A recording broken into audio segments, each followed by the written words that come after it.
İranın Azərbaycana düşmən münasibəti 19-cu əsrdən başlayır. 1813-cü il Gülüstan, 1828-ci il Türkmənçay müqavilələri ilə.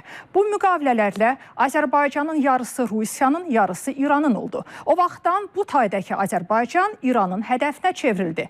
Bu hədəf keçmişdə qalsaydı, yəqin ki biz bugün İran barədə başqa cür danışardıq. Amma 2 əsr sonra da İran sübut etdi ki, Azərbaycana münasibətdə elə 19-cu əsrdəki İrandır. Biz İrandan keçmişdən bugünə çox xəyanətlər görmüşük. Nə İranın Qarabağ münaqişəsi və müharibəsi dövründə Ermənistanı silahlandırmasını unutmuşuq, nə ermənilərin bağrına basmağını. Biz İranın Qarabağa terrorçular göndərməyini də xatırlayırıq, Azərbaycanı hədələyən bəyanatlarını da. Zəngəzur dəhlizinə törətdiyi maneə də yaxşı yadımızdadır. Tehrandakı səfirliyimizə hücum, İran rejiminin güneydəki soydaşlarımıza biganəliyi isə ümumiyyətlə hafizəmizdən silinmir.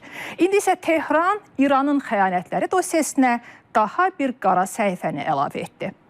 Bir neçə gün əvvəl Amerika Birləşmiş Ştatları və İsrail məktəbli qızlarımızı öldürüb deyə dünyaya car çəkən İran özü məktəbi hədəf aldı. Həm də müharibədə iştirak etməyən Azərbaycanda dinc qonşusuna hücum etmək isə nə dinə sığır, nə də insanlığa.